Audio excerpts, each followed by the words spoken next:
إن الحمد لله نحمده ونستعينه ونستغفره ونتوب إليه ونعوذ بالله من شرور أنفسنا وسيئات أعمالنا من يهده الله فلا مضل له ومن يضلل فلا هادي له والصلاة والسلام على رسول الله محمد بن عبد الله وعلى آله وصحبه وواlah thumma amma ba'du. Bermula dengan menyebut nama Allah yang Maha Pemurah lagi Maha Mengasihani. Sesungguhnya segala puja dan puji hanyalah bagi Allah Subhanahu wa ta'ala. Kita memujinya, mohon pertolongannya dan berlindung kepadanya daripada kejahatan diri kita dan keburukan amalan kita. Sesungguhnya sesiapa yang diberi petunjuk Allah, maka tidak ada siapa pun yang dapat menyesatkannya. Dan sesiapa yang disesatkan Allah, maka tidak ada sesiapa pun yang dapat memberinya petunjuk. Kita bersaksi bahawa tidak ada Tuhan yang berhak diibadati melainkan Allah Subhanahu wa ta'ala, yang tiada sekutu baginya. Dan juga kita bersaksi bahawa Muhammad sallallahu alaihi wasallam itu adalah hamba dan utusannya. Salawat serta salam semoga Allah Subhanahu wa ta'ala limpahkan ke atas junjungan kita Nabi Muhammad sallallahu alaihi wasallam, juga ke atas ahli keluarganya, para sahabatnya dan siapa sahaja yang mengikuti petunjuknya. Hadirin hadirat, alhamdulillah dengan izin Allah pada malam ini kita dapat berkumpul kembali di majlis ilmu ini untuk meneruskan membaca firman-firman Allah Subhanahu wa ta'ala dalam surah Al-Baqarah, yang di dalamnya ada penjelasan dan keterangan dari Allah Subhanahu wa ta'ala tentang karakter buruk bangsa Yahudi. Malam ini insyaAllah kita akan membaca ayat poin nombor yang ke-15 ya. 15 ya, sila buka bukunya. Poin nombor 15 ini diambil dari firman Allah Al-Baqarah ayat 79. Seperti mana biasa, kita akan baca terlebih dahulu ayatnya ya. A'udzu billahi minasyaitonir rajim. Silakan. Fawailul lilladzina yaktubunal kitaba bi aydihim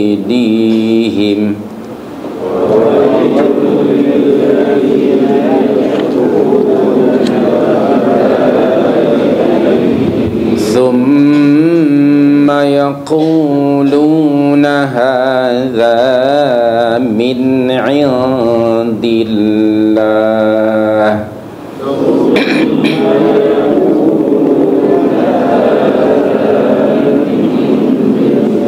ليشتروا به ثمنا قليلا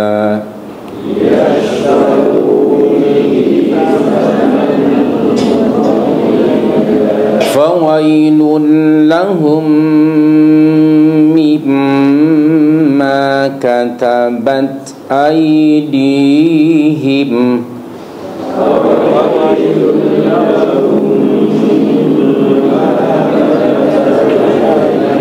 وويل لهم مما يكسبون.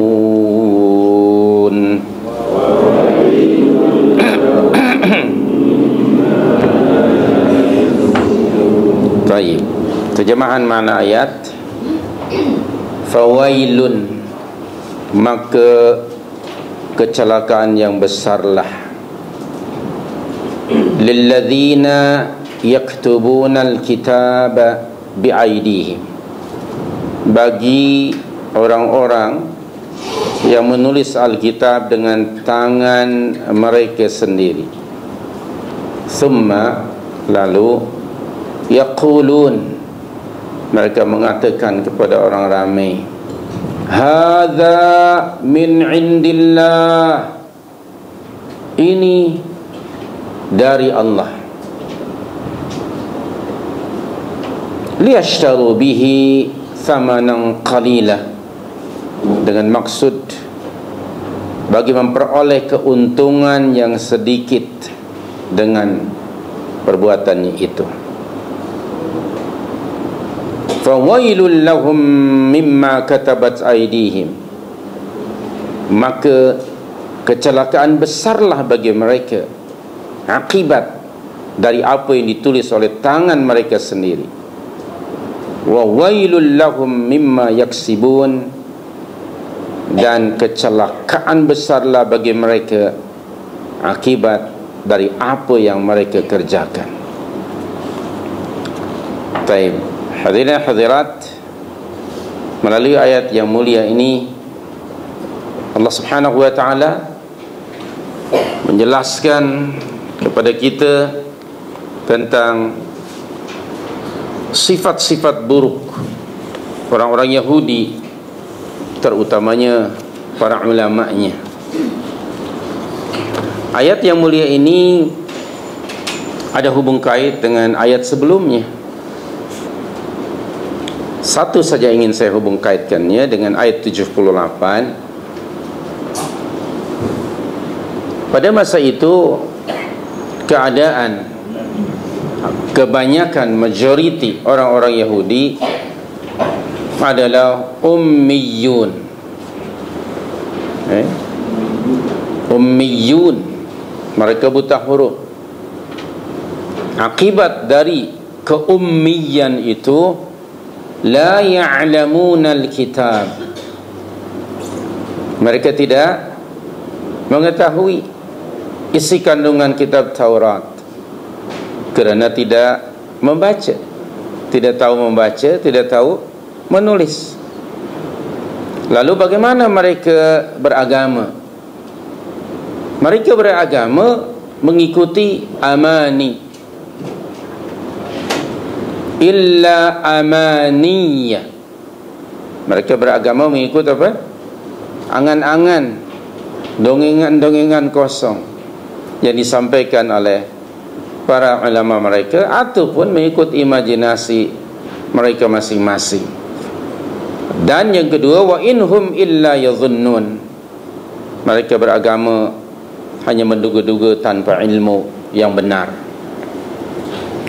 Keadaan majoriti orang-orang Yahudi itu dalam keadaan ummiyun, diambil kesempatan, dimanipulate, diambil kesempatan oleh ulama-ulama mereka. Kenapa hal itu berlaku? Kerana antara faktor atau penyebabnya ialah kitab Taurat hanya ada beberapa naskah pada ketika itu. Itu pun ada di tangan ulama-ulama mereka, sedangkan orang ramai tidak memilikinya. Allah mengamanahkan kepada para pendeta dan ulama mereka untuk menjaga, memelihara kesucian kitab Taurat dan mengajar, membimbing orang ramai dengan kitab Allah itu. Tetapi para ulama justru mengambil kesempatan dari kejahilan orang ramai dan menyalahgunakan agama demi untuk mengaut keuntungan habuan dunia. Itu yang mereka kerjakan, yang mereka lakukan. Dalam surah Al-Ma'idah ayat yang ke-44, surah Al-Ma'idah surah ke-5 ayat 54, melalui ayat yang mulia ini Allah memberitahukan kepada kita bahawa Allah telah mengamanahkan kepada pendeta-pendeta dan ulama-ulama Yahudi dan Kristian untuk menjaga, memelihara kitab Taurat dan juga Injil. Di tengah-tengah ayat cari kalimah bimastuhfidhu min kitabillah. Ada tak? Atau bacalah dari awal. Apa bunyi ayatnya? Surah 5 ayat 44, Al-Ma'idah 44. Tak mau bunyi ke? Kita apalah. Baik, kuat sikit bacanya. Bismillahirrahmanirrahim. Apa dia? Inna anzalna at-taurah fiha huda wa nur. Kemudian yahkumu biha an-nabiyyuna alladhina aslamu lilladhina hadu. Next word, warabbaniyuna wal ahbaru bimastuhfidhu min kitabillah wa kanu alaihi syuhada. Itu saja ayat yang ingin saya ambil, yaitu warabbaniyuna wal ahbaru. Dan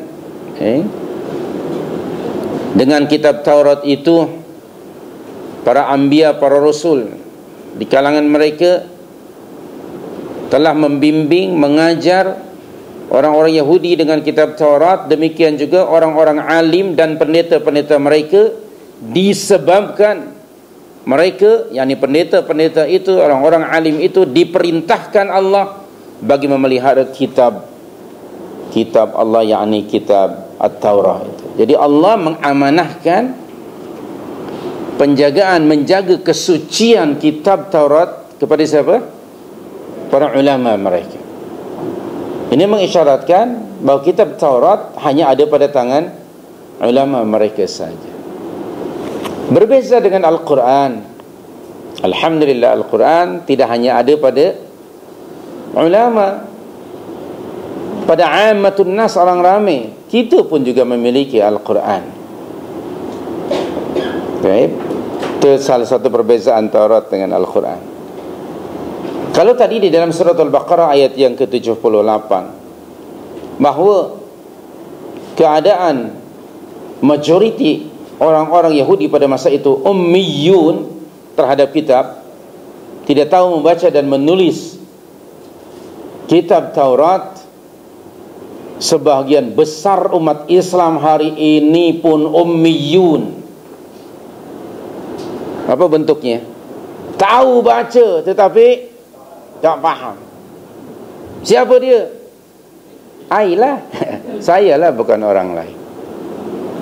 We are most of us ummiyun. Tahu baca Al-Quran tetapi tidak faham. Ummi lah tu.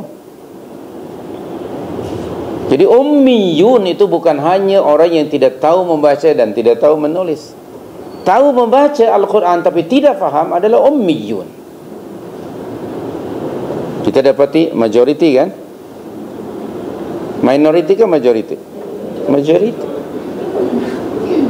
Nah, itu hampir ada ya kesamaan dengan keadaan Yahudi. Lalu dalam ayat 79, para ulama dan pendeta Yahudi mengambil kesempatan dari kejahilan umat. Apakah anda fikir perkara itu tidak berlaku hari ini? Berlaku tak? Para ulama yang memanipulate kejahilan umat, yang akhirnya ada perbezaannya satu saja. Kalau dahulu yang diubah oleh para ulama dan pendeta Yahudi ayat-ayat dalam kitab Taurat, mereka menulis dengan tangan mereka sendiri. Berarti melakukan apa? Pengubahsuaian, ditukar ganti firman Allah dengan kata-kata mereka. Tetapi Al-Quran tidak berlaku terhadap Al-Quran. Campur tangan manusia. Okay? Tidak ada penambahan satu huruf pun. Jangankan satu ayat, satu surah, satu kalimat, satu huruf pun tidak ada penambahan di dalam Al-Quran. Kenapa? Kerana Al-Quran dijaga, dipelihara kesuciannya langsung oleh Allah. Sedangkan Taurat tadi diamanahkan pada siapa penjagaannya? Kepada para ulama manusia. Sedangkan Al-Quran Allah sendiri yang menjaga dan meliharanya. Allah memberitahukan kepada kita dalam surah 15 ayat yang ke-9. Surah 15 surah apa? Belum tahu. Nasib baik Sofwan yang tanya. Kalau mertua yang tanya, demam gitu. Okay. Surah 15 surah apa? Al-Hijr. Kenali nama-nama surah. Baca ayat yang ke-9.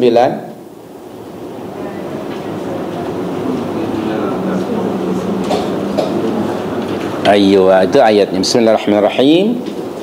Inna nahnu nazzalna dzikra wa inna lahu lahafizun. Inilah pernyataan Allah bahwa Al-Quran dijaga, dipelihara, kesuciannya, originalitinya. Siapa yang menjaganya? Allah. Kenapa tidak berlaku pada kitab Taurat dan Injil? Antara sebabnya, kitab Taurat dan Injil sifatnya temporary dan hanya untuk bangsa tertentu, kaum tertentu saja. Sedangkan Al-Quran sifatnya kekal, abadi, sebagai kitab samawi yang terakhir, sebuah mu'jizatun khalidatun, mukjizat yang kekal. Al-Quran sifatnya universal, bukan hanya untuk bangsa Arab saja. Sedangkan Taurat hanya untuk Bani Israel, tidak untuk kaum yang lain. Al-Quran untuk seluruh manusia. Allah menyebut di dalam Al-Baqarah ayat 85 bahwa Al-Quran adalah hudal linnas. Allah tidak menyebutkan Al-Quran itu hudal lil Arab, la, hudal lil Maliziyin, tidak, tetapi linnas. Betul tak? Al-Baqarah 185. Betul ya? Surah Al-Baqarah 185.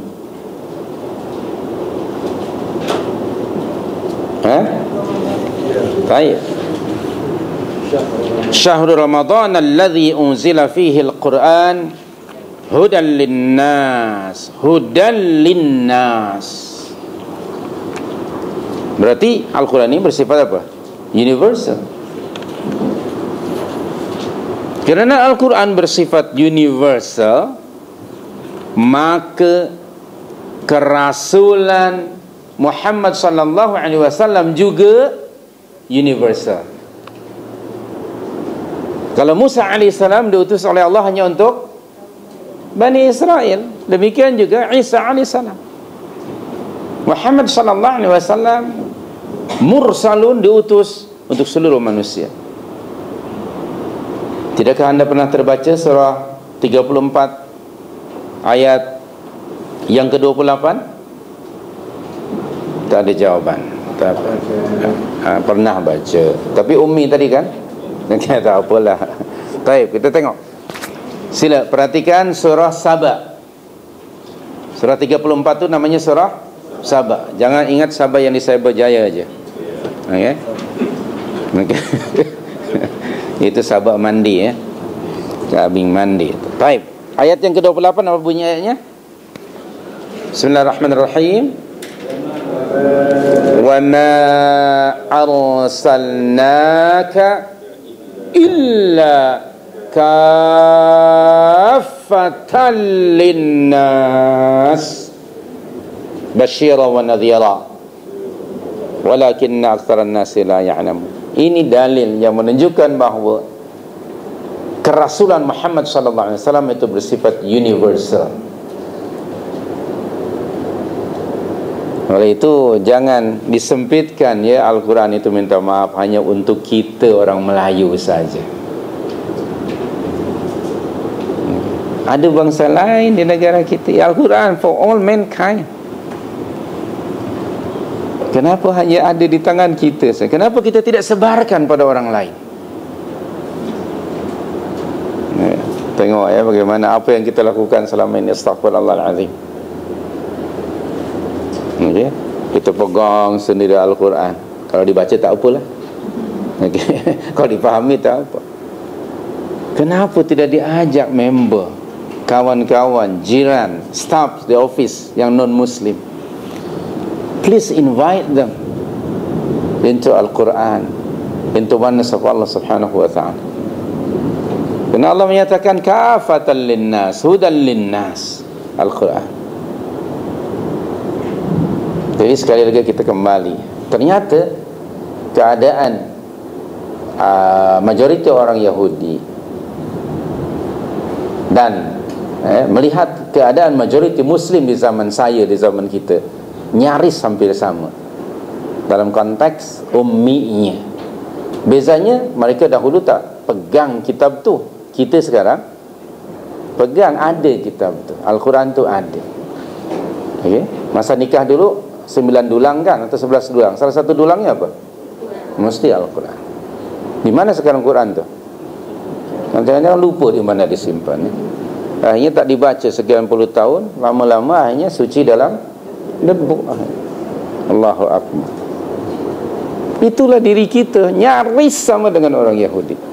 Semoga Allah Subhanahu wa ta'ala mengampunkan kelalaian kita selama ini dan memberikan taufik kita untuk berinteraksi dengan Al-Quranul Karim sebelum ianya ditarik kembali oleh Allah nanti. Baik. Sekali lagi, ada di kalangan ulama yang mengambil kesempatan memanipulasi dari kejahilan umat. Yang mereka manipulate bukan ayat Al-Qurannya. Ayat Al-Qurannya dipelihara oleh Allah, tetapi interpretasi ayat Al-Quran. Kebetulan orang jahil, dia alim, serban entah berapa elok, janggut entah berapa inci misalnya, pakai jubah dan sebagainya. Tentu orang first impression melihat, ini ada knowledgeable person. Maka perkataannya apapun juga yang keluar dari mulutnya dianggap wahyu, walaupun tidak keluar dari mulutnya. Ya Allah berfirman, Rasulullah bersabda. Yang keluar dari mulutnya, saya rasa, saya kira, saya rasa, saya kira. Tapi umat menerimanya. That is why tidak heran kalau orang selalu, si fulan kata macam itu, fulan kata macam itu. Jarang orang berkata Allah berfirman dalam Al-Quran surah sekian, ayat sekian.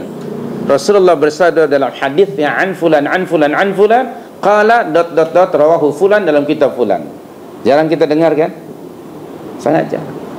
Maka akibat begini adalah orang-orang yang mengambil kesempatan lalu dipengaruhi para pengikutnya.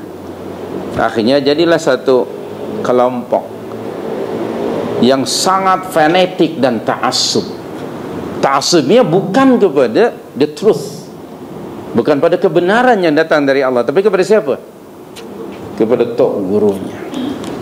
Hatta tok gurunya sudah mati pun dianggap tidak mati. Luar biasa ini kesesatan. Na'udzubillah min dzalik. Keummian umat sangat dahsyat dalam konteks ummi terhadap rujukan agama Islam. Bukan tidak tahu membaca dan menulis, mereka profesional dalam bidang dunia, tapi jahil dalam urusan agama, yang justru itulah makna hidup yang sebenarnya. So, balik pada surah Al-Baqarah, diambil kesempatan, ditulislah ayat-ayat, mereka menulis dengan tangan mereka, dimasukkan dalam kitab Taurat. Sekali tadi, fawailul lilladzina yaktubuna alkitaba biaidihim. Sengaja mereka menulis dengan tangan mereka sendiri. Ini ada unsur kesengajaan kan? Sengaja. Terutamanya antaranya ialah sifat-sifat Rasul akhir zaman. Ayat-ayat Taurat yang menjelaskan sifat-sifat Rasul sallallahu alaihi wasallam diubah suai, ditahrif, ditaghyir, ditakwil. Kononnya yang disebut di dalam kitab kita Taurat bukan dia. Sebab dalam kitab kita ini warna kulitnya hitam, ya, matanya sipit umpamanya. Baik. Kemudian badannya kurus. Semua mereka ubah, tidak seperti mana termaktub di dalam kitab mereka. Dan mereka, para ulamanya nih, mengubah, menukar ganti ayat-ayat yang ada hubung kait dengan sifat Rasul akhir zaman setelah Rasul itu datang ke Madinah. Sebelum Rasul akhir zaman itu tiba ke Madinah, mereka selalu membacanya dan menunggu-nunggu kedatangan Rasul yang sudah mereka kenali sifat-sifat khalqiyah dan khuluqiyah. Allah memberitahu kepada kita pengetahuan mereka tentang Rasul yang terakhir dalam Al-Baqarah 146. Rujuk Al-Baqarah 146.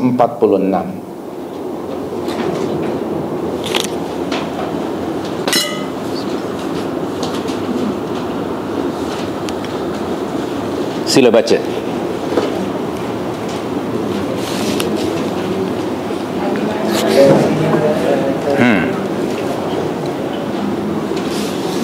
Alladzina atainahumul kitaba ya'rifunahu kama ya'rifuna abna'ahum wa inna fariqam minhum la yaktumunal haqqa wa hum ya'lamun.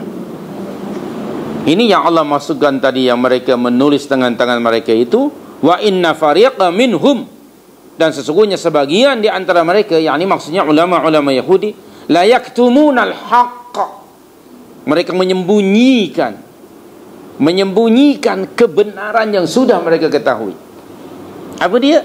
Sifat-sifat Rasul akhir zaman itu. Termasuk yaktumun, menyembunyikan apa dia?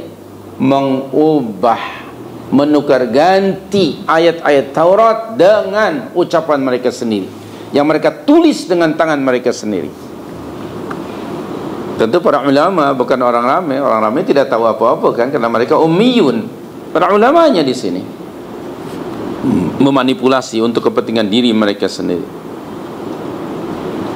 Lalu dengan tidak merasa salah demi untuk meraih keuntungan habuan dunia, mereka mengatakan dalam Al-Baqarah tadi 79, hadza min indillah. Apa kata mereka? Ini datang dari Allah, ini semuanya datang dari Allah. Ini ada dalam kitab kita, Rasul yang terakhir ini sifatnya begini, datang dari Allah nih. Orang ramai yang ummi tadi apa kata orang ramai? Ya ajalah, diam, terima sepenuhnya, ditelan bulat-bulat tanpa ada upaya untuk bertanya, apalagi mengkritisize. Why? Because mereka ummiyun, no knowledge. Akhirnya follow blindly kepada ulama mereka. Hari ini berlaku tak pada masyarakat Muslim? Fenomena itu berlaku tak? Berlaku. Bahkan di Nusantara pada amnya, kita bila belajar agama ditegah, dilarang untuk bertanya pada tok guru. Apa kata tok guru? Siapa yang banyak tanya, maka lemahlah imannya. Tak boleh tanya. Jangan banyak tanya engkau. Buka mulut, telan, jangan kunyah, telan. Boleh jadi jam itu nanti. Astaghfirullahaladzim. Metode pengajaran agama yang saya waktu kecil diajar, seperti mana ulama Yahudi mengajar kepada orang ramai pada masa itu. Ini saya lah, anda saya tidak tahu. It's my experience. Jangan banyak tanya. Tak boleh banyak tanya. Ditekan hingga saya pendek badannya. Tak membesar badan saya, tak meninggi. Ditekan. Allahu Akbar. Ini realiti. Tidak boleh bertanya. Dan perkataan ulama, astagfirullahaladzim, dianggap apapun yang keluar dari mereka always right 100%, no question. Who are you? Nak tanya dia, who are you, man? Tak boleh tanya kan? Siapa awak nak cakap macam itu? Dia itu ... Kiai, tok guru, alim, ustaz, apa lagi, syekh, abuka, abuya, abuna, semua abu. Kita tidak boleh bertanya who are you kan? Terus saja disil. Astaghfirullahaladzim min kulli dhanb. Padahal salah satu method belajar ialah bertanya.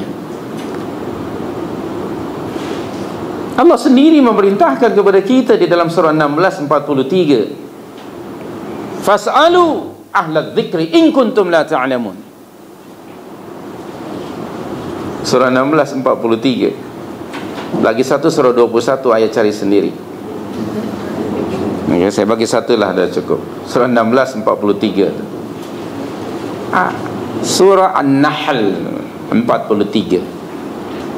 Allah sendiri Azza wa Jalla memerintahkan kita fas'alu, di tengah-tengah ayat ya. Di tengah-tengah ayat. Ada tak? Fas'alu ahla dzikri in kuntum la ta'lamun. Apa terjemahan makna ayat? Maka tanyalah oleh kamu. Siapa dia? The well-versed, orang yang alim, ahlu dzikri, orang alim. Jika kamu tidak mengetahui, Allah sendiri memerintahkan kita untuk bertanya. Bila kita bertanya tak boleh pula. Kan aneh bin pelik. Betapa banyak dalam surah Al-Baqarah kalimah yas'alunaka, yas'alunaka, yas'alunaka. Mereka bertanya kepada kamu. Mereka bertanya kepada kamu. Bahkan sekarang ada buku yang judulnya para sahabat bertanya, Rasul menjawab.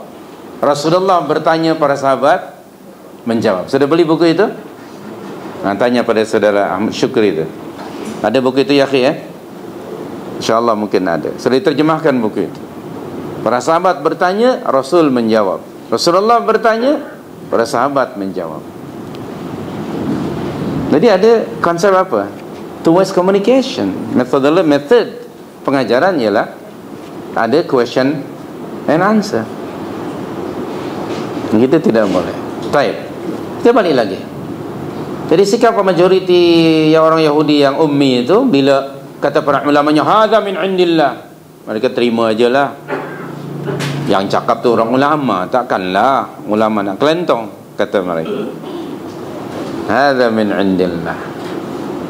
Sebenarnya tadi dalam hujung ayat 146 surah Al-Baqarah, wahum ya'lamun, sebenarnya mereka tahu apa yang mereka buat itu salah sebenarnya. Apa dia? Mengubah-ubah, menukar ganti, meminda ayat-ayat Taurat. Sebenarnya mereka tahu perbuatan itu salah, tetapi hawa nafsu lebih apa? Lebih dominan. Kenapa mereka buat juga walaupun mereka tahu itu salah? Balik Al-Baqarah 79. Liyashtaru bihi thamanan qalila. Apa terjemahan makna ayat? Tujuan mereka untuk apa? Untuk menjual agama, bagi mendapat keuntungan dunia yang kecil dan sementara. Liyashtaru bihi thamanan qalila. Apa kehabuan dunia di situ? Antara lain berupa pangkat, kedudukan. Kalau ada pangkat dan kedudukan, tentu boleh digunakan untuk apa? Mengaut keuntungan harta. Bukan begitu? Itu tujuan mereka, menjual agama untuk mendapat habuan dunia, antara lain harta, tahta, kedudukan, nama, apa lagi? Apa namanya? Populariti, selebriti, apa lagi yang T hujungnya? Cari yang ni kemasyhuran diri, nak cari nama. Astaghfirullahaladzim. Padahal berapapun keuntungan yang mereka dapatkan dari menjual agama itu, sebenarnya dibandingkan dengan apa yang disediakan Allah di akhirat, jika sekiranya mereka tetap komited dengan kebenaran, adalah qalil. Sila semak firman Allah surah yang ke-9 ayat 38. Surah At-Taubah ayat 38, hampir hujung ayat itu.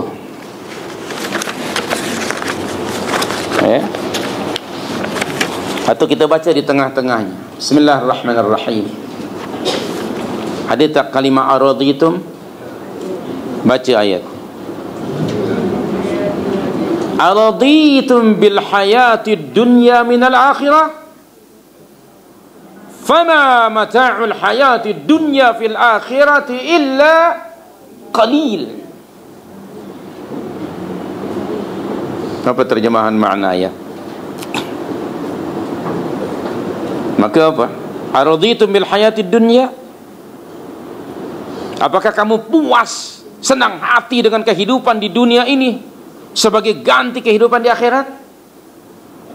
Tengok orang yang menjual agama hanya untuk mendapat haduan dunia. Sanggupkah kamu menukar kehidupan akhirat, satu kehidupan yang mahal luas, satu keseronokan yang endless, kenikmatan yang luar biasa, kamu tukar dengan sesuatu yang bersifat sementara, yaitu keseronokan kehidupan dunia ini. Lalu Allah memberitahukan, padahal kenikmatan hidup di dunia ini dibandingkan dengan kenikmatan hidup di akhirat hanyalah sikit dan sementara. Berapa lama kita nak menikmati dunia ni? Harta yang dicari dan dihimpun kadang-kadang tak sempat termakan semua. Apalagi dalam usia macam saya, sudah 5 series, 6 series, 7 series, nak makan apa? Lebih banyak tak boleh makan daripada boleh. Tinggal tengok aja makanan, akhirnya yang keluar. Kerana tak boleh makan. Makan itu, ini naik. Makan itu turun. Penyakitnya turun naik. Kehidupan dunia tidak seberapa. Kalaupun makanan itu nikmat hanya ketika kita kunyah, bila masuk dalam kerongkongan, do you feel nikmatnya? Tidak sama sekali. Dunia sebetulnya tidak seberapa. Allah tidak melarang anda dari mencari dunia, tak. Bahkan Allah memerintahkan kepada kita dalam banyak ayat, antaranya di dalam surah Al-Mulk ayat 15, surah 67 ayat 15. Huwallazi ja'ala lakumul arda dhalula famshu fi manakibiha wa kulu min rizqihi wa ilaihin nusyur. Perintah dari Allah untuk mencari rizki, cari dunia sebanyak-banyaknya. Tapi untuk apa? Nanti saya akan bagi satu ayat lepas ini. Sudah jumpa tadi Al-Mulk ayat 15? Sudah hafalkan surah itu? Alhamdulillah. Ya, Rasulullah itu menganjurkan kita untuk menghafalkan ayat itu, ya. Kata Rasulullah, ada di dalam Al-Quran satu surah ayatnya 30 saja. Siapa yang membaca, menghafalkan, mengamalkannya, niscaya ia terlepas, terbebas daripada azab kubur. Surah apa? Al-Mulk. Sudah hafal, ya? Takkan tak hafal Al-Mulk, one word aja. Itu nama surah. Baik. Satu lagi ayat dalam surah Al-Jumu'ah, surah 62 ayat yang ke-10. Mungkin kita pun sudah hafal insya-Allah ya surah ini. Surah 62 ayat 10 Al-Jum'ah. Bismillahirrahmanirrahim. Fa idza qadiyatis shalah fantashiru fil ard wabtaghu min fadlillah wadhkurullaha katsiran la'allakum tuflihun. Sudah jumpa ayatnya? Al-Jum'ah ayat 10. Maka apabila salat Jumat telah selesai ditunaikan salat Jumat, apa perintah Allah?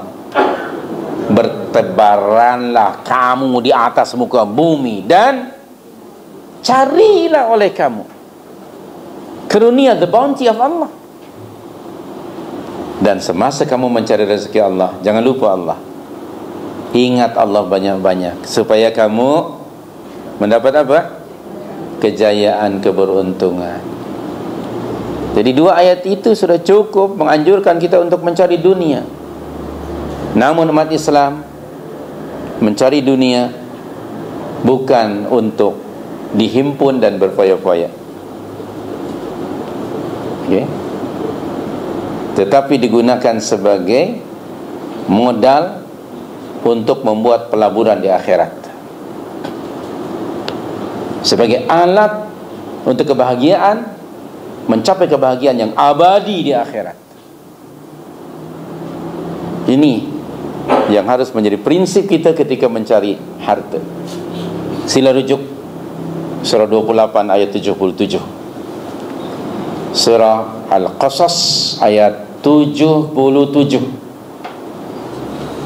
Pegang prinsip ini ketika mencari karunia Allah. Okay? Pegang prinsip ini agar karunia itu digunakan bagi mencari kebahagiaan yang abadi di akhirat. Bismillahirrahmanirrahim. Apa bunyi ayatnya? Wabtaghi fi ma ataka Allahu ad-daral akhirah wa la tansa nasibaka minad dunya wa ahsin kama ahsana Allahu ilaik wa la tabghil fasada fil ard innallaha la yuhibbul mufsidin. Pegang nih. Cari oleh kamu apa dia? Kebahagiaan akhirat melalui apa juga karunia yang Allah anugerahkan kepada kamu. Anda yang dianugerahkan oleh Allah harta, Anda punya peluang untuk merebut, mengumpulkan dan membolot pahala dengan harta Anda dibandingkan si miskin yang tidak punya harta. Pernah terdengar atau terbaca hadis Rasul di mana sahabat-sahabat Rasul yang miskin, mereka mengadu dan merungut kepada baginda sallallahu alaihi wasallam. Ya Rasulullah, ada apa? Muka masyghul aja. Zahaba ahlud dusur. Sungguh bertuah orang-orang kaya, rakan-rakan kami yang kaya, seperti Abu Bakar, Umar, Uthman, Abdurrahman bin Auf radhiyallahu anhum ajma'in dan sebagainya. Mereka ya Rasulullah telah membolot banyak pahala dari sisi Allah. Apa maksud kamu? Ketika mereka salat, kami juga salat.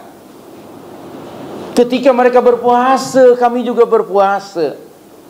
Tetapi apabila mereka mengeluarkan zakat, bersedekah, menginfakkan harta mereka di jalan Allah, kami tidak dapat melakukannya karena kami tidak ada harta. Maka kami ya Rasulullah ketinggalan di belakang mereka dari mendapatkan pahala pada sisi Allah. Ini envy, jealousy yang halal. Kata Rasulullah, hai para sahabatku, maukah kamu aku tunjukkan satu amalan, kalau kamu kerjakan niscaya kamu akan mendapat pahala seperti mana mereka. Baiklah ya Rasulullah, apa dia? Bacalah tasbih, tahmid, tahlil dan takbir. Subhanallah, alhamdulillah, la ilaha illallah, Allahu akbar. Lega rasanya para sahabat yang miskin, seperti Ammar bin Yasir, seperti Bilal bin Rabah, Abu Hurairah, Khabbab bin Al-Mundhir dan sebagainya. Lalu mereka pun segera beramal. Esok pagi datang lagi kepada Rasul dengan muka yang muncung. Ada apa lagi yang tak kena dengan you all ni? Itu bahasa saya, bukan bahasa Rasul. Ada apa lagi? Ya Rasulullah, apa dia? Mereka, kawan-kawan kami yang kaya pun ikut juga bertasbih, bertahmid, bertahlil dan bertakbir. Akhirnya kami berada di belakang mereka. Mereka mendapat pahala lagi banyak daripada kami. Rasulullah senyum dan kata baginda, "Dzalika fadlullahi yu'tihi may yasha." Itu adalah karunia Allah yang dianugerahkan kepada sesiapa yang dikehendakinya. Anda yang dianugerahkan Allah harta dan pangkat, you have an opportunity lebih baik daripada orang lain. Anda yang someone punya opportunity daripada Safwan dengan harta Anda itu. Subhanallah. Anda punya peluang untuk membuat investment in the bank of akhirat. Dan Allah menjanjikan pada kita dividennya berapa peratus? 700%. Dalam Al-Baqarah 261, ya, Al-Baqarah 261. Mathalul ladzina yunfiquna amwalahum fi sabilillah kamathali habbatin ambatat sab'a sanabil fi kulli sumbulatin mi'atu habbah wallahu yudha'ifu liman yasha wallahu wasi'un alim. Al-Baqarah 261. Betul tak? Tak betul? Betul. Alhamdulillah. Terjemahan makna ayat, perumpamaan. Orang-orang yang menginfakkan harta mereka pada jalan Allah seperti sebiji benih yang tumbuh jadi sebatang pokok. Dalam pokok itu ada 7 tangkai, pada tiap-tiap tangkai menghasilkan buah berapa? 100 buah. 1 kali 7 kali 100 berapa? 700%. Bahkan wallahu yudha'ifu liman yasha. Bahkan Allah akan melipat gandakan lagi lebih banyak daripada itu bagi sesiapa yang dikehendakinya. Kenapa? Kerana Allah wasi'un alim, maha luas karunianya dan maha mengetahui. Anda dapat dividen dari ASN, ASB, Asnita, Anis Asniti berapa peratus? Baru dapat 7% pun 7 hari senyum. Ini 700%. Ada tak institusi keuangan di atas muka bumi hari ini yang akan memberi Anda dividen 700%? Ada tak? Bankrupt dia, Pak. Tidak ada.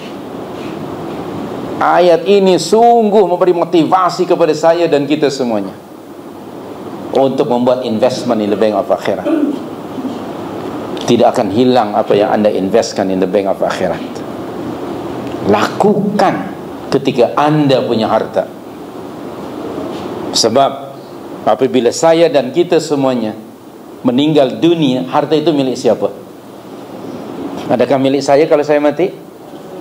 Sudah bertukar nama. Yang belum tentu ahli waris itu ingat pada kita. Kata Rasulullah sallallahu alaihi wasallam mafhum sebuah hadis, wahai umatku, wahai manusia, rezeki kamu itu hanya 3 jenis rezeki. Tidak lebih dari ini. Yang pertama, apa yang kamu makan, yang pasti esok pagi kamu buang. Malam ini kita nak makan insyaAllah, besok pagi mesti buang. Kalau tak buang jumpa dokter. Mesti dibuang. Berapa jam menikmatinya? Subhanallah. Yang kedua, rezeki kamu itu apa yang kamu pakai, yang pasti ia akan reput. Pakaian yang branded ini, walaupun dibeli dari bandel, yang penting branded lah. Reject shop ke, pakaian yang berapa harganya? Saya ada melihat baju harganya ratusan ringgit. Terbeliak mata sipit saya jadi kuah besar. Ya Allah, mahal. Sampai 200-300 ringgit. Ada kasut sekian ratus ringgit. Berapa lama kita pakai? Lama kelamaan kan reput. Rumah yang kita bina sekian puluh juta dan besar, berapa tahun rumah itu? 30 tahun dia akan reput tak? Pasti reput kan? Bahkan penghuni rumahnya pun ikut reput dan kerepot. Subhanallah. Itu rezeki kamu, dan dibuang bila sudah reput. Rezeki kamu yang ketiga, yang ini sebenarnya rezeki kamu dan abadi, akan menolong kamu, yaitu ma'anfaqta fi sabilillah. Apa yang kamu belanjakan pada jalan Allah, that is yours. Itu yang kekal abadi, yang akan menemui kamu nanti di akhirat, yang akan menuntun, membawa tangan kamu masuk ke dalam syurga. Allah akan membayar Anda dengan harta yang tidak seberapa itu, dibelanjakan kepada jalan Allah. Allah akan menggantikannya dengan syurga, para jamaah. Dalam surah 9 ayat 111, Allahu Akbar. Innallaha ashtara minal mu'minin anfusahum wa amwalahum bi anna lahumul jannah. Ja'alana Allah wa iyyakum min ahlil jannah. Surah 9 ayat 111. Surah At-Taubah ayat 111. Betul tak ayat itu? Innallaha ashtara minal mu'minina anfusahum wa amwalahum bi anna lahumul jannah. Allahu Akbar. Allahu Akbar ya karim. Sesungguhnya Allah akan membeli daripada orang-orang mukminin jiwa dan harta mereka. Dengan apa bayarannya? Dengan syurga. Tidakkah saya dan Anda tertarik dengan ayat itu? Kalau kita tidak termotivasi, saya bimbang, ada something wrong dengan iman kita. Tidak ada alasan dan hujjah bagi saya untuk kedekut, untuk kikir dalam membelanjakan harta fi sabilillah. Syurga, padahal yang kita belanjakan berapalah. Saya nak tanya kepada Anda, tapi tak perlu dijawablah, direnung saja. 3 rezeki yang kita makan, yang kita pakai dan kita belanjakan pada jalan Allah, mana yang paling lebih banyak? Rasanya nomor 3 paling sedikit. Tengok di masjid kalau hari Jumat bunyi ting ting, bunyi apa tu? Wang koin, shilling. Jarang orang yang bagi cek kan? Kalau ada cek, ejeknya masjid pun demam. Allahu Akbar, kedekut. Astagfirullahaladzim, saya malu kepada Allah. Baju pakaian yang kita pakai berapa ratus, sementara yang kita infakkan hanya 1 ringgit. Astagfirullahaladzim. Belanja Anda 1 bulan di dapur berapa ribu? 1.000, 2.000, lalu Anda beri hanya 10 sen. Astagfirullahaladzim. Tak malu ke berjumpa dengan Allah nanti? Astaghfirullahaladzim. Ya Allah, ampunilah saya dan kami. Selama ini kita neglect, kita lupa akan adanya akhirat. Tadi surah 28:77 Allah ingatkan kita tentang darul akhirah. Wa battaghi fima ataqallahu darul akhirah. Ambil peluang ini ketika Anda masih memiliki harta, please investkan in the bank of Allah. Dia tidak akan hilang. Kama qala Rasulullah SAW, walaupun sebuah hadis, ada dua perkara yang apabila diberikan pada orang lain, ia tidak akan berkurang, bahkan bertambah. Yang pertama, ilmu yang diajarkan pada orang. Ilmu yang diajarkan pada orang tidak akan berkurang, malah bertambah. Keduanya, harta yang dibelanjakan pada jalan Allah tidak akan berkurang. Subhanallah. Kalau saya penyewang 10 ringgit, saya bagi 1 ringgit di jalan Allah, 9 tolak 1, 10 tolak 1 kan 9. Tapi di sini tidak. 10 tolak 1 dari berapa? Jadi 19. Yang satu ditolakkan 9, tapi yang satu itu digandakan berapa? 10, bahkan 700. Pening pakar-pakar matematik nak berfikirnya. Macam mana 1 kali 1 sama dengan 700? Subhanallah. Bagaimana 9 tolak 1 boleh jadi 19? Tidak ada di dalam ilmu matematik, tapi dalam Al-Quran ada, dalam hadis ada. Sekali lagi, saya tidak punya alasan di depan Allah untuk kedekut dan kikir, apalagi di usia sekarang semacam ini. Sudah lansia. Apa itu lansia? Lanjut usia.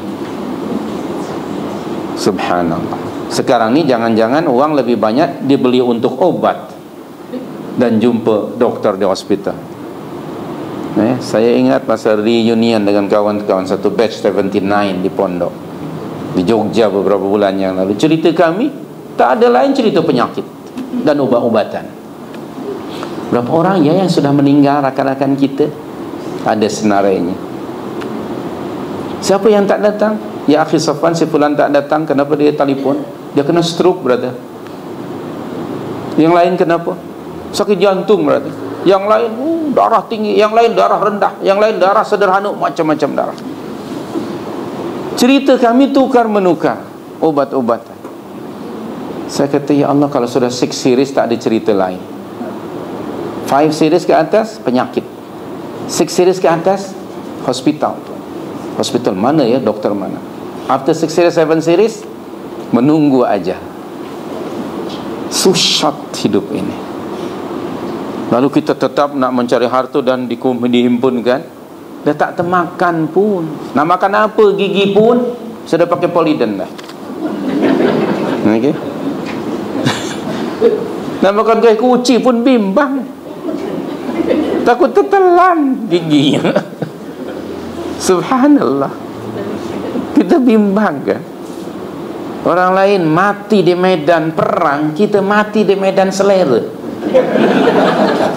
Tertelan gigi palsu. Allah, apa yang dimakan?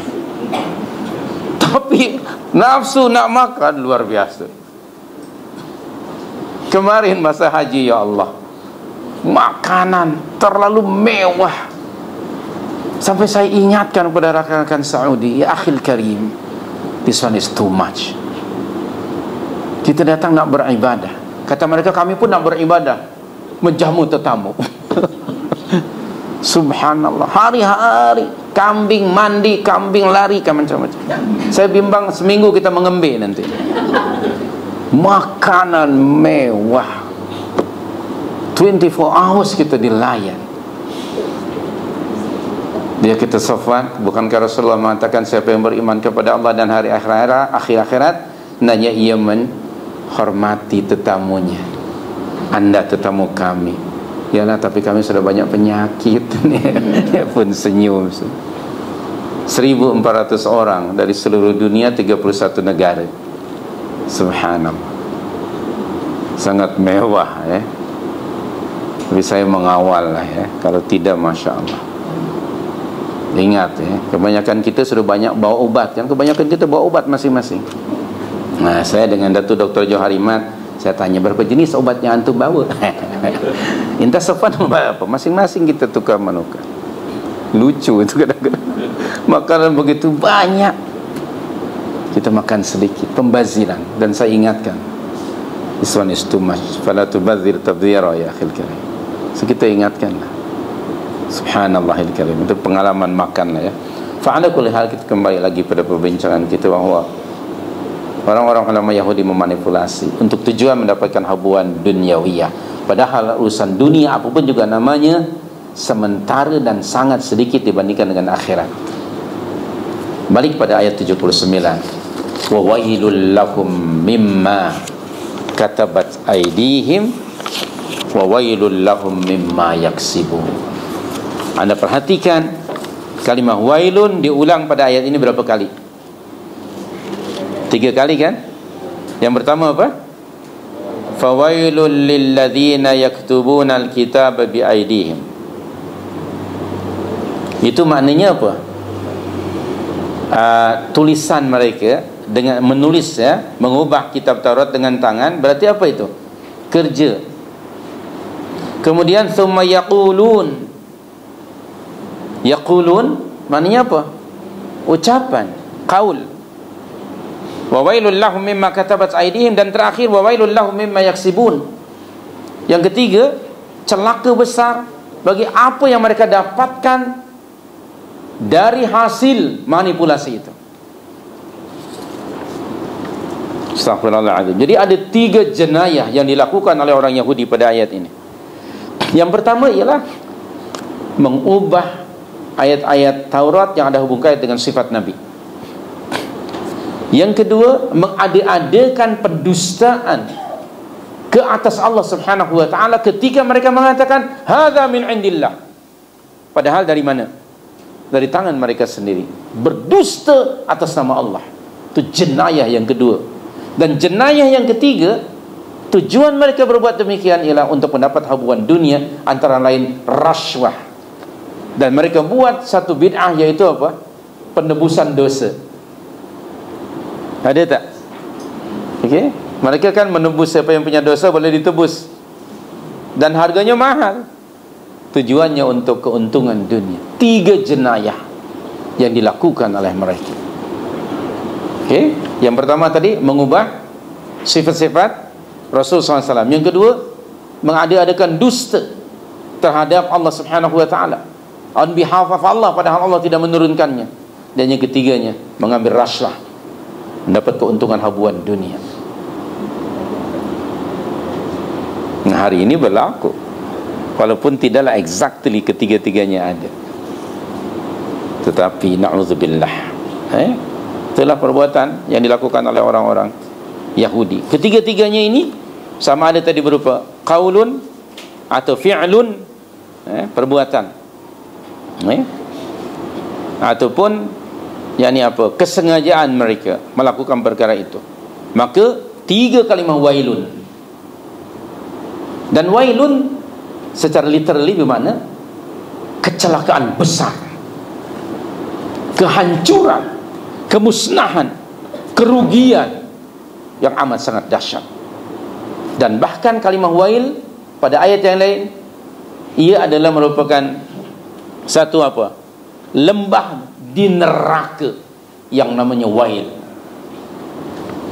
Semuanya artinya itu memberi ancaman yang keras kepada siapa sahaja yang mengubah-ubah ayat-ayat Allah, yang mengada-adakan sesuatu yang baru di dalam agama ini yang tiada diturunkan oleh Allah Subhanahu wa taala, dan kepada siapa saja yang menjadikan agama sebagai alat untuk mendapat habuan keuntungan dunia, diancam oleh Allah dengan ayat ini. Bukan hanya orang Yahudi, whosoever, hingga hari kiamat. Keras sekali ancaman dari Allah Subhanahu wa taala. Maka kita mesti sedar, tidak ada kerugian lebih dahsyat daripada mendapat azab Allah. Oleh itu, saya terbaca dalam surah Al-Kahfi, surah Al-Kahf nombor berapa? 18, surah 18 ayat 49. Anda akan dapati kalimah ya wailana, kalimah wail. Ada tak? Surah 18 49. Baca ayatnya, bismillahirrahmanirrahim. Surah 18 ayat 49. Wa wudi'al kitab.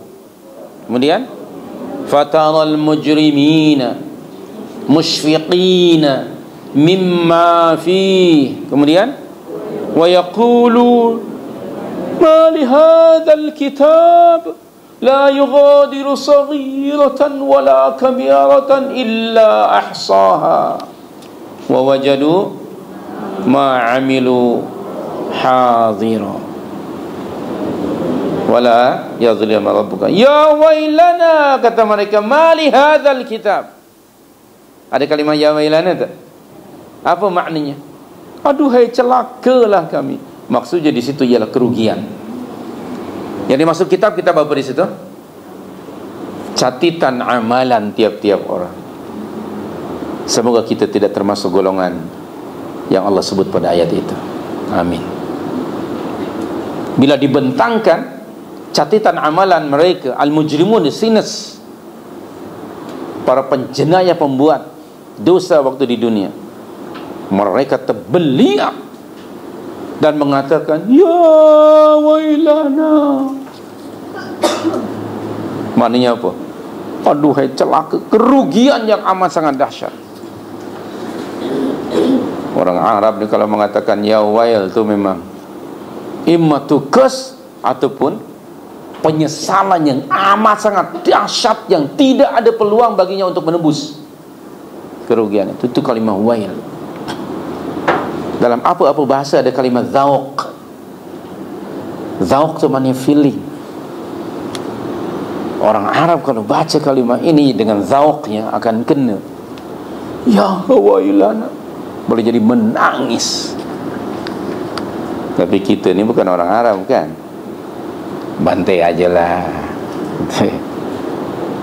Walaupun kita baca tadi wailul likulli humazatil lumazah, tak ada apa-apa kan. Lepas baca itu, dia buat backbiting. Dia buat apa? Mulut ke sana, kata kini, sini kata begitu.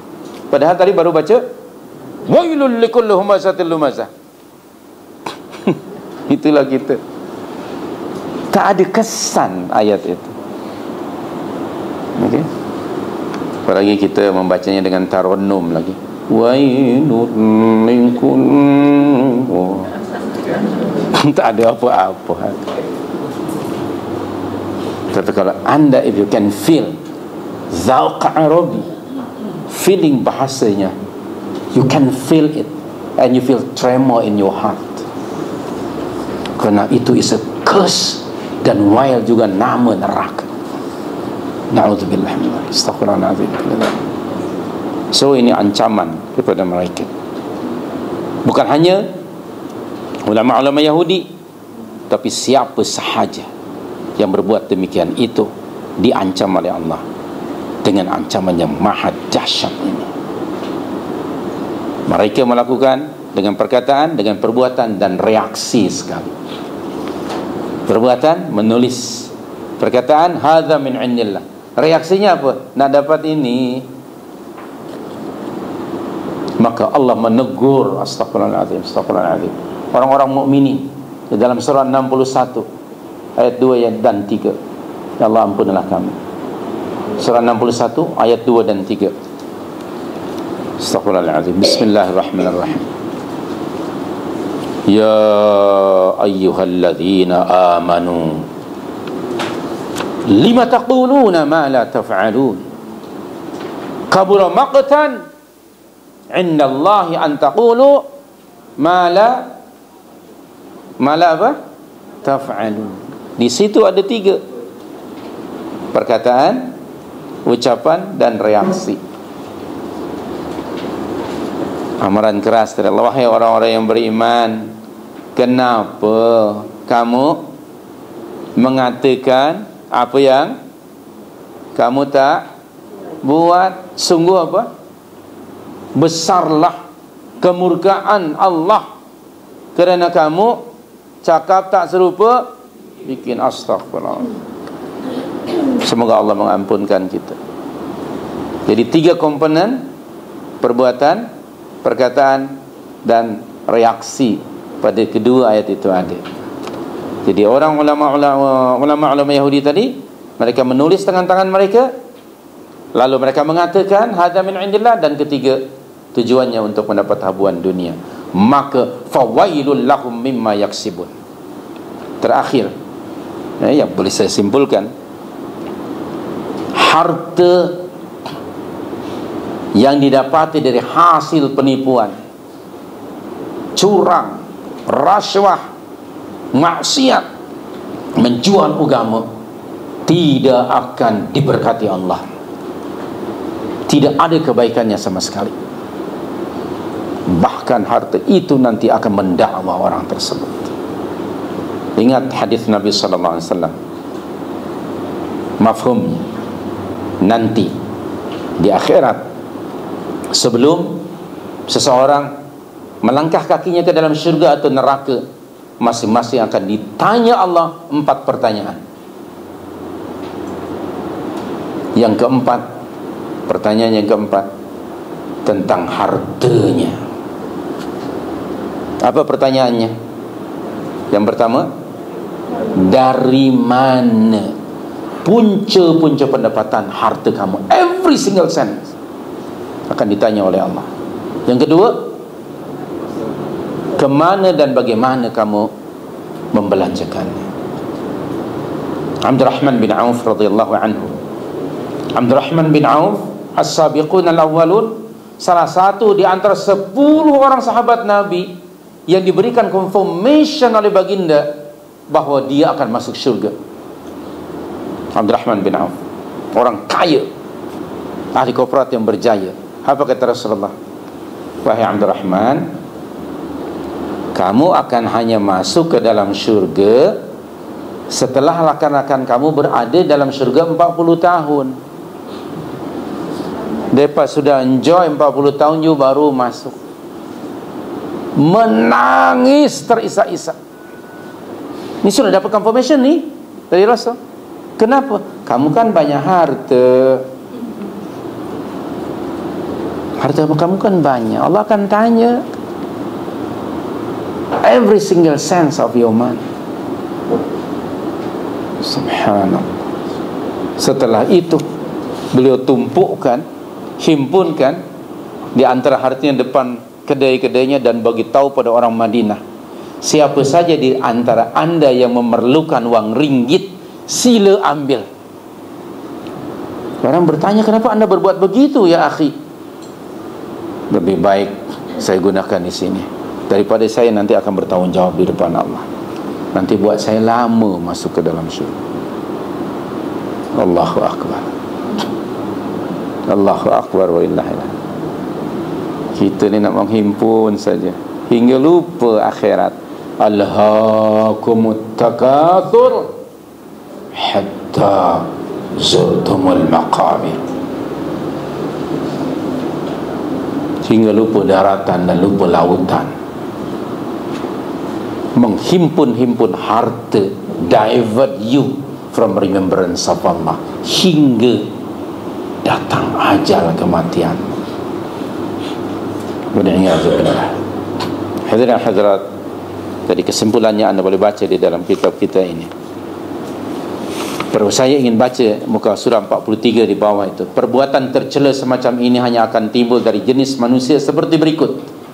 Yang pertama, orang yang menyelewengkan agamanya dan sengaja bermaksud menyesatkan orang lain. Agama dijadikan topeng, mask, dan berlagak seperti orang yang saleh di hadapan orang ramai, tapi sebenarnya ia bermaksud menipu masyarakat, sehingga apa yang ditulis dan dikatakannya mudah dipercaya oleh orang ramai. Yang kedua, orang yang suka membuat alasan dan mengutamakan penakwilan, pentafsiran. Takwil itu maknanya tafsir, penjelasan. Kata-kata, ditakwil kata-kata sehingga masyarakat menganggap sebagai ketentuan agama, padahal dia bukan ajaran agama. Dengan adanya masyarakat yang tidak lagi teguh berpegang pada agama, maka akhirnya mereka memperoleh habuan dunia. Hari ini, astagfirullahaladzim, banyak perkara-perkara yang baharu, innovation in the religion, dibuat oleh orang-orang yang punya authority. Kita sebagai orang ramai hanya ikut, kita hanya jadi pak turut dan mak turut, tanpa ada upaya untuk bertanya. Padahal Rasulullah sudah mengingatkan kita dalam hadis daripada Aisyah radhiyallahu anha, hadis masyhur, sesiapa yang mengada-adakan sesuatu yang baru dalam urusan agama ini yang bukan bahagian agama, bukan dari ajaran agama, maka ia tertolak. Dan sesiapa yang mengamalkan suatu amalan yang ia bukan daripada ajaran agama ini, maka amalan itu juga tertolak. Okay. Astagfirullah, banyak benda yang baru. Saya kali kedua tu peranjak, di antara rakan-rakan bertanya, pukul berapa kita nak bertolak dari Madinah ni ke airport? Pukul sekian. I belum ziarah wada' lah. Pernah dengar tak ziarah wada'? Saya terbeliak nak bye-bye dengan Rasulullah. Ya Rasulullah, bye. Ziarah wada', ada ke istilah itu? Diada-adakan yang tidak pernah diajar oleh Rasul. Tidak ada contoh dari pesanan Rasul ataupun amalan para sahabat. Yang ada yang wada' itu apa? Tawaf wada' wajib. Nabi menyatakan hendaknya perkara dan amalan terakhir sebelum kamu meninggalkan Ka'bah Makkah ialah tawaf, bukan ziarah. Kita datang ke Masjid Nabawi untuk apa? Salat, bukan untuk ziarah kubur. Nabi menyatakan la tushaddur rihal illa li thalathi masajid. Jangan kamu membuat perjalanan beria-ia sangat nak membuat safar kecuali pada satu di antara tiga masjid. Masjid aku ini, Masjidil Haram dan Masjid apa? Al-Aqsa, bukan masjid pinggiran Taman Tun. Maka tiga masjid. Salat di masjid aku ini, satu salat di masjid aku sama dengan 1000 salat di masjid yang lain kecuali Masjidil Haram. Jadi kita ke Madinah tujuannya untuk salat dalam Masjid Nabawi. Itu tujuan utamanya. Bukan untuk ke pasar kurma, sibuk masuk pasar kurma kan. Begitulah. Astagfirullahaladzim. Salat itu, ziarah itu tambahan. Dan datang ke Masjid Nabawi pun bukan part of ibadah haji itu. Maka jangan diyakini itu bukan bahagian. Hanya kita berada di sana, salatlah. Kerana keutamaan Masjid Nabawi, satu salat ditunaikan di situ sama ada yang wajib atau yang sunnah sama dengan 1000 kali di tempat yang lain. Ziarah kepada Rasul diajar oleh Nabi. Ucapkan saja Assalamualaikum ya Rasulullah. Baca doanya. Qad addaita al-amana wa nasahta al-ummah wa ballaghta ar-risalah. Assalamualaikum ya sahibi Rasulillah. Abu Bakar datang. Khalas. Lepas tu jangan. Tapi ya Allah, macam-macam orang melakukan sesuatu, innovation in the religion, diancam oleh Allah. Lalu kata mereka, ini adalah ajaran dari agama yang mana? Mereka kata, hadza min indillah, min aina? Apa buktinya ini datang dari ajaran agama? Ada hadisnya? Ada ayat Al-Qurannya ya akhi? Tidak. Jadi what should I do, brother? Tak payah, kita salat. Okay. Kita di Madinah waktu itu hanya 2 malam aja. Ayo kita lebih baik salat di situ. Asyik nak ziarah, pergi sana pergi sini. Akhirnya salatnya tidak lagi di situ, tapi mungkin di masjid yang lain. Masjid kucing, masjid jin, benda-benda macam itu. Masjid apa lagi? Kambing ke, saya pun tak tahu. Masjid yang utama itu hanya 3 saja di atas muka bumi. Astagfirullahaladzim. Ramai orang yang belum memahami, termasuk di antara jamaah yang ikut, dan ada di antara mereka yang kali pertama. Anak ikut Inta aja lah Safwan, katanya. Allahu Akbar. Saya kata bolehlah untuk tawaf. Anda ikut apa yang saya buat. Mereka pun ikut. Saya gatal kepala, saya garuk, mereka pun menggaruk. Astagfirullah. Itu bukan bahagiannya, brother. Nih, jahil sangat. Terima kasih, itu saja. Wallahu a'lam. Aqulu qouli hadza wa astaghfirullah. Subhanaka Allahumma wa bihamdika asyhadu an la ilaha illa anta astaghfiruka wa atubu ilaik. Sallallahu alaihi wasallam ala nabiyyina Muhammad wa ala alihi wa sahbihi ajma'in wa akhiru da'wana alhamdulillah. Terima kasih.